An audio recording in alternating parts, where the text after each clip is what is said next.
Cooperative എഡ്യൂടെക്കിൻ്റെ മറ്റൊരു വീഡിയോയിലേക്ക് സ്വാഗതം. കേരള കേര കർഷക സഹകരണ ഫെഡറേഷൻ ലിമിറ്റഡ് കേരഫെഡ് ഈ വർഷം അപേക്ഷ ക്ഷണിച്ച അക്കൗണ്ടന്റ് തസ്തികയിലേക്ക് കൺഫർമേഷൻ വന്നിരിക്കുകയാണ്. ഈ വീഡിയോയിൽ പ്രസ്തുത തസ്തികയുടെ സിലബസ്, എക്സാം തീയതി, അപേക്ഷകരുടെ എണ്ണം തുടങ്ങിയ വിവരങ്ങളാണ് ഉൾപ്പെടുത്തിയിട്ടുള്ളത്. വീഡിയോ ആദ്യമായിട്ട് കാണുന്നവർ ചാനൽ സബ്സ്ക്രൈബ് ചെയ്യാൻ മറക്കരുത്. നമുക്ക് ഡീറ്റെയിൽസിലേക്ക് നോക്കാം. കാറ്റഗറി നമ്പർ 9/2024 പ്രകാരം 3 ഏപ്രിൽ 2024 ആയിരുന്നു അപേക്ഷിക്കേണ്ട അവസാന തീയതി. ആ സമയത്ത് അപേക്ഷിച്ചവർക്ക് ഇപ്പോൾ കൺഫർമേഷൻ നൽകാം. നോട്ടിഫിക്കേഷൻ പ്രകാരം 3 ഒഴിവായിരുന്നു ഉണ്ടായിരുന്നത്. സാലറി സ്കെയില് 25,200 മുതൽ 54,000. യോഗ്യത ആവശ്യപ്പെട്ടിരുന്നത് degree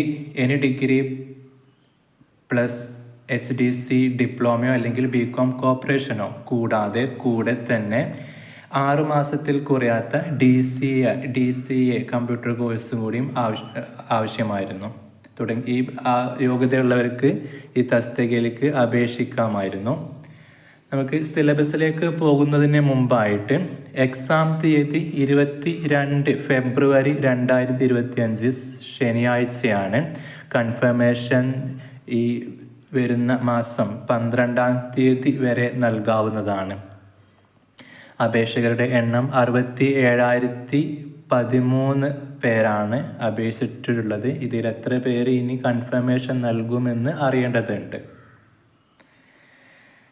category number 9/2024, 10/2024 account തസ്തികയുടെ syllabus ഡീറ്റെയിലേക്ക് നമുക്ക് പോകാം. കോർപ്പറേഷനോട് കൂടിയ ഡിഗ്രി അല്ലെങ്കിൽ BCom കോർപ്പറേഷൻ കൂടാതെ DCA ആയിരുന്നു അടിസ്ഥാന യോഗ്യത ആയതുകൊണ്ട് തന്നെ സിലബസിലും പ്രസ്തുത ഭാഗങ്ങൾ തന്നെയാണ് ഉൾപ്പെടുത്തിയിട്ടുള്ളത്. 100 മാർക്കിനുള്ള സിലബസ് പ്രകാരം പാർട്ട് 1 4 മാർക്കിന് corporation and other economic system, ആദ്യ ഭാഗങ്ങൾ കോർപ്പറേഷൻ ഏരിയയിൽ നിന്നാണ്.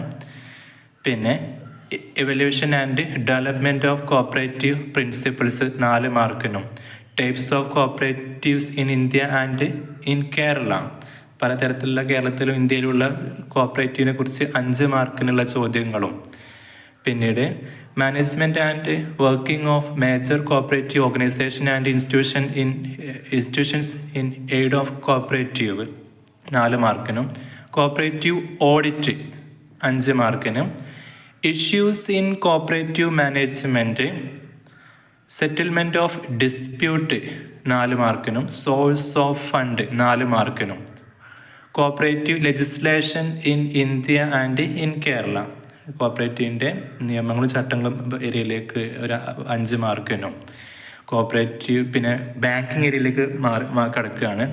അതായത് കൊമേഴ്സ്യൽ ബാങ്കിങ്, അതിൻ്റെ ബേസിക്കായ കാര്യങ്ങൾ ഉൾപ്പെടെയുള്ള ഒരു 4 മാർക്കിനും, സെൻട്രൽ ബാങ്കിങ് 4 മാർക്കിനാണ്, അത്യാവശ്യം വലിയൊരു മൊഡ്യൂളും, Indian commercial banking pre liberalisation period, post liberalisation period 4 mark വീതവും, ബാങ്കിങ് ലെജിസ്ലേഷൻ ഇൻ ഇന്ത്യ 4 മാർക്കിനും, പ്രാക്ടീസ് ഓഫ് ബാങ്കിങ് 4 മാർക്കിനും, law relating to negotiable instrument 4 മാർക്കിനും, agriculture and micro finance by banks 4 മാർക്കിനും, ടെക്നോളജിക്കൽ അഡ്വാൻസ്മെൻറ്റ് ഇൻ ബാങ്കിങ് 4 മാർക്കിനും, recent trend in banking 4 മാർക്കിന്.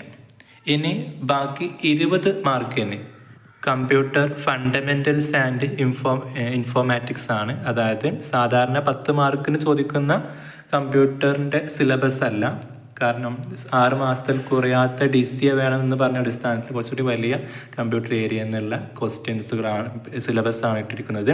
അതിൽ 3 മാർക്കിന് computer components of A computer സിസ്റ്റത്തിൻ്റെ ഭാഗമായിട്ട് ഹാർഡ്വെയർ കമ്പോണൻറ്റ് 3 മാർക്കിനും, പിന്നെ 2 മാർക്കിന് സോഫ്റ്റ്വെയർ കോൺസെപ്റ്റ്സും, പിന്നെ MS ഓഫീസ് ഓട്ടോമേഷൻ എന്ന ഏരിയയിൽ നിന്ന് ഇൻട്രൊഡക്ഷൻ ടു MS വേർഡ് 2 മാർക്കിന്, ഇൻട്രൊഡക്ഷൻ ടു MS എക്സൽ 2 മാർക്കിന്, introduction to MS PowerPoint 1 മാർക്കിനും, പിന്നെ പ്രോഗ്രാമിംഗ് ലാംഗ്വേജ് എന്ന ഏരിയയിൽ നിന്ന് principles and of objectives oriented programming 1 മാർക്കിന്, C++ ബേസിക്സ് 1 മാർക്കിന്, വിഷ്വൽ ബേസിക് .NET അതിൻ്റെ ഇൻട്രൊഡക്ഷൻ ഭാഗത്തു നിന്ന് 1 മാർക്കിനും, VB .NET ലാംഗ്വേജിൽ നിന്ന് 1 മാർക്കിനും, ഡാറ്റാബേസ് മാനേജ്മെൻറ്റ് സിസ്റ്റത്തിൻ്റെ ഇൻട്രൊഡക്ഷൻ പാർട്ട് എന്ന 1 മാർക്കിനും ഡാറ്റാബേസ് ക്വറി കമാൻഡ്സ് നിന്ന് 2 മാർക്കിനും പിന്നെ വെബ് ഡിസൈനിങ്ങിൻ്റെ ഭാഗമായിട്ട് വേൾഡ് വൈഡ് വെബ് 1 മാർക്കിനും അതിൻ്റെ ഇൻട്രൊഡക്ഷൻ പാർട്ട്, HTML-ന് 1 മാർക്കിനും ജാവാസ്ക്രിപ്റ്റിന് 1 മാർക്കും എന്നിങ്ങനെയാണ് സിലബസ് ആയിട്ട് ഉൾപ്പെടുത്തിയത്. 80 മാർക്കിൽ നിന്ന് 40 മാർക്ക് കോപ്പറേഷനും 40 മാർക്ക് ബാങ്കിങ്ങും ബാക്കി 20 മാർക്ക് കമ്പ്യൂട്ടർ ഏരിയയിൽ നിന്നുമാണുള്ളത്. സിലബസിൻ്റെ ലിങ്ക് താഴെ ഡിസ്ക്രിപ്ഷൻ ബോക്സിലും കമൻറ്റ് ബോക്സിലും ലഭ്യമാണ്. അതുവഴി നിങ്ങൾക്ക് ഡീറ്റെയിൽസ് കിട്ടും. Thanks for watching.